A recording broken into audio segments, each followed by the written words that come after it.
Just imagine losing everything because of a false case.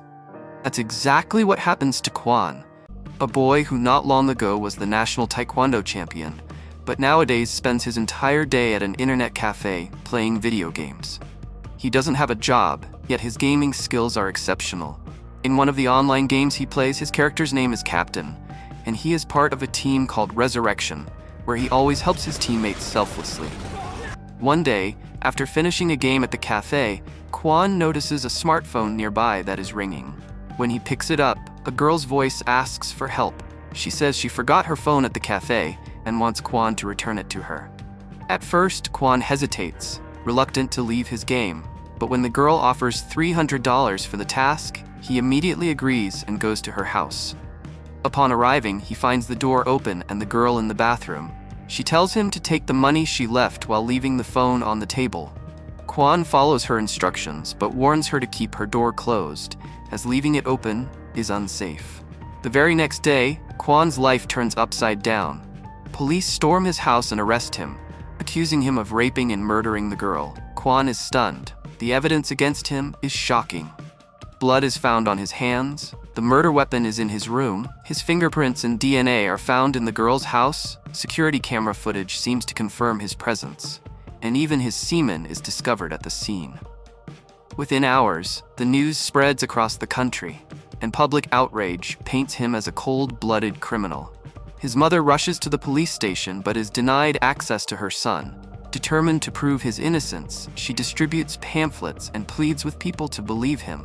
But the public dismisses her, some even insulting her. Seeking legal help, she approaches lawyer Mr. Min, but even he feels Kwon must be guilty given the overwhelming evidence. During the court proceedings, every piece of evidence is presented against Kwon, and under the immense pressure from the nationwide media frenzy, the court delivers a verdict. Kwon is guilty and sentenced to life imprisonment, leaving him trapped in a nightmare of betrayal, false accusations, and shattered dreams. Kwon was sent to a high-security prison where he could not get parole. The judge said that because Kwon had spent all his time playing games and had no job, his mind had become unstable, and that was why he committed the crime. In prison, Kwon found himself surrounded by dangerous criminals, feeling like an innocent child trapped in a lion's den. One day, a gang leader named Paul noticed him.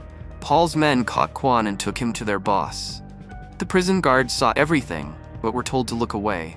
Paul started beating Kwon, and when Kwon defended himself by punching Paul, the gang got even angrier and beat him badly.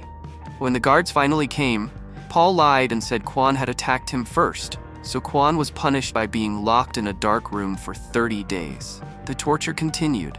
Paul and his gang beat him almost every day and even injected something into his body that made Kwon go mad, making him try to hurt himself. Life in prison became a daily struggle just to survive. One day, his mother came to visit with his lawyer, Mr. Min. She was shocked to see Kwon's condition and realized how badly he was being treated. She encouraged him, saying, "Son, stay strong for a few more days. I will get you out. I will not let anyone call you a rapist." Her words gave Kwon hope and courage. Back in prison, he was determined to fight. He continued clashing with Paul and his gang, but a kind prisoner gave him an ointment to heal his wounds and told him that Paul was beating him because he was weak, not because he was guilty. Kwon decided it was time to fight back when Paul and team came for Kwon-hyun. He made small weapons from pens and paper and defeated Paul's men one by one. Finally, he struck Paul unconscious with a single blow. The next day, Mr. Min brought Kwon devastating news. His mother had died. She could not bear the harassment from the public, and the sorrow had been too much for her. Kwon was given her death certificate so the government could perform her last rites, but he was not allowed to attend her funeral. Hearing the news of his mother's death, Kwon was completely shattered. That night, he dreamed of his mother hugging him, and the next moment, her words came back to him. He must not live the life of a rapist. Filled with determination, Kwon promised himself that he would prove his innocence. The very next day, he attacked Paul, but in the process, he was stabbed in the stomach. He was quickly being taken to the prison hospital, but somehow, he regained strength, stood up, and attacked the guards. He held a sharp object to the chief guard's neck and demanded the key to his handcuffs. The guard handed it to him. However, during the transport, their van met with an accident, injuring everyone. Kwon somehow survived, freed himself from the handcuffs, and ran. The chief guard pointed a gun at him, but then, for some unknown reason, he lowered it, perhaps realizing that Kwon did not belong in prison, and let him go. Kwon escaped into the forest, moving quickly to avoid being seen. He soon stole some clothes and kept running. Soon, the police across the country were hunting him. During his escape, Kwon noticed a couple whose car had broken down. They were in a hurry to reach the airport. Kwon helped them repair the car, and in return, they gave him a ride. They didn't know who he was and were leaving the country anyway, so they even let him keep the car so he could sell it and earn some money. Using the car, Kwon headed to the city. With nowhere else to hide, he went to Mr. Min's house, hoping for help. Min gave him his mother's last memento, her necklace, and promised to re-examine the case files. But Min also called the police, wanting Kwon to surrender. Hearing this, Kwon fled before the police arrived. Eventually, he reached an internet cafe and read all the articles written about him. Almost all of them accused him of the crime, but then he discovered a documentary that claimed Kwon had been framed. The documentary explained that it would have been impossible for Kwon to rape the girl twice and kill her in just 3 minutes. And it also revealed that many pieces of evidence had been tampered with. Feeling relieved, Kwon learned that the documentary was created by Mr. Harry, who had once played games with him. Soon, Kwon met Mr. Harry in person and discovered the truth. Harry was actually a woman named Yeo, part of Kwon's resurrection team. Yeo warned him that the cafe manager was about to inform the police, so he needed to leave immediately. She later met him at a restaurant and took him to a secret base outside the city where she lived alone. Yeo, obsessed with computers, spent all her time working and hiding from the world, and this place became Kwon's new refuge. Yeo cooked a delicious meal for Kwon, and after eating, he finally felt happy and at peace. Prison food had been stale and tasteless, and this was the first time in a long while that his soul felt comforted. Soon, the rest of his teammates arrived. They wanted to help Kwon, just as he had always helped them in the game.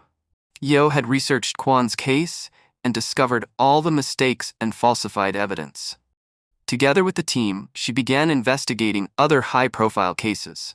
During their research, they noticed a special truck appearing in the camera footage from all the crime scenes. Yeo traced the truck and found that it had been registered under a scrapyard. Kwon secretly went to the scrapyard and saw 2 men carrying a large box into a car. He followed them to a building, which turned out to be the house of a famous TV actor named No Jin-young. From his hiding spot, Kwon saw that the box contained No Jun's dead body. As he watched, some special agents arrived and began planting evidence like fingerprints and hair. Shockingly, it was revealed that Kwon's lawyer, Mr. Min, was the mastermind behind this operation. The real murderer of No Jun was actually the daughter of a wealthy businessman named Shu. To protect his daughter, Shu had ordered Min to create fake evidence and frame an innocent person. Mr. Min had a secret room in his building that opened only with his face. Inside, using a supercomputer, he found a girl named Lulling, so to frame for No Jun's murder. So had no connection to the crime and was living her life peacefully, unaware of the danger approaching. Meanwhile, Kwon stole a photo from No Jun's house that had fingerprints left by Min's team. He gave the photo to Yeo, who scanned the fingerprints and discovered they belonged to So. Min's team had already gone to So's house to collect her hair, blood, and saliva for the fake evidence. Min's team then called So to No Jun's house, and Kwon, tapping her phone, listened in. The voice feels similar to him. Then he realized the truth. Just like in his own case, an innocent person had been framed, and a rich man was behind the crimes. Kwon tried to confront the girl whose voice had called him on the phone, even attempting to kidnap her, but she escaped on a motorcycle. Kwon followed her, but his car broke down, and then Paul and his gang caught him. Paul, who had somehow escaped from jail, took Kwon to an abandoned place to torture him, seeking revenge for what happened in prison. At that moment, Yeo contacted the SWAT team, who arrived just in time to rescue Kwon from Paul. Taking advantage of the chaos, Kwon ran and was picked up by Yeo, and together they escaped safely. On the way, Kwon asked Yeo how Paul had found him. Yeo discovered a tracker hidden in Kwon's mother's necklace. That's when Kwon realized that Min had been tracking him all this time, because he had given Kwon the necklace to secretly follow his location. Heartbroken, Kwon had to let go of his mother's last memento, throwing it away to stay safe. Later, Kwon's team built drones and sent them to scan Min's building. They suspected that a high-tech supercomputer filled with data about people all over the country would be there. And they were right. The drone scans revealed huge computers inside. Meanwhile, Kwon returned to Nojun's house and removed all the fake evidence planted there. When Min found out, he ordered his agents to clean the house and create a new crime scene elsewhere. But Kwon blew up their van containing the fake evidence, stopping Min's plan. Elsewhere, Shu's daughter, hiding in a hospital as a patient, wanted to escape quickly, which forced Min to prepare a new crime scene immediately. Using Min's name, Kwon lured Shu's daughter to the new crime scene, where she was arrested for the murder. The news spread across the country, and Min's plan completely failed. Kwon even called Min and warned him that he would be exposed to the world. Surprisingly, Min seemed excited instead of scared. He admitted that he was bored of creating fake crime scenes, and that Kwon's interference had made things interesting again. Min was talking this bullshit. That's when Kwon hung up, making Min furious. Min returned to his office only to find his secretary had been murdered. He quickly realized Kwon had entered his building. Min ran to his secret room, but Kwon caught him from behind and started beating him. During their fight, they reached Min's high-tech supercomputer. When Kwon opened it, he found videos showing how he had been framed, as well as recordings of his mother tirelessly fighting for his release. Then Min revealed the shocking truth. He had killed Kwon's mother because she had been creating public support for Kwon, which disrupted his plans. Enraged, Kwon beat Min mercilessly and began transferring all the evidence from Min's supercomputer to Yeo's thumb drive, finally taking a huge step toward justice. Suddenly, Paul called Kwon and said that he had kidnapped Kwon's team. If Kwon didn't come to rescue them, he would kill them all. Min added that, using the tracker in the necklace, they had found Yeo's hideout, and now Paul was holding everyone captive. Kwon had only 30 minutes to save his friends, so he couldn't wait for the data transfer to finish. He immediately rushed to their location. Meanwhile, Min called again and revealed that he planned to make Yeo the scapegoat in his next mission, sending his special agents to collect her DNA and other evidence. At Yeo's hideout, Paul fired at someone but missed, and at that same moment, Kwon arrived. Using his incredible fighting skills, he defeated Paul's men one by one. After freeing his team, they headed to a TV station. On the way, they eliminated Paul's goons, Min's special agents, and even evaded the police. However, Min hacked the TV channels and labeled Kwon's team as dangerous criminals. When Kwon and his team reached the TV station, the rest of the team distracted the pursuing goons and police, while Yeo started her computer system in the command center, ready to expose Min to the whole country. The police arrested Kwon's companions, except for Yeo, and surrounded Kwon's car from all the sides. Kwon raised his hands and stepped out quietly. Millions of people across the country were watching on TV. Min initially felt pleased, thinking he had won. But soon his happiness turned to despair when the command center shut down. Yeo still had the thumb drive with all the evidence. She hacked the TV stations, connected the evidence from Min's computer, and revealed the truth. The public saw Min's black deeds, how he trapped innocent people by creating fake crime scenes, and how Kwon had been framed.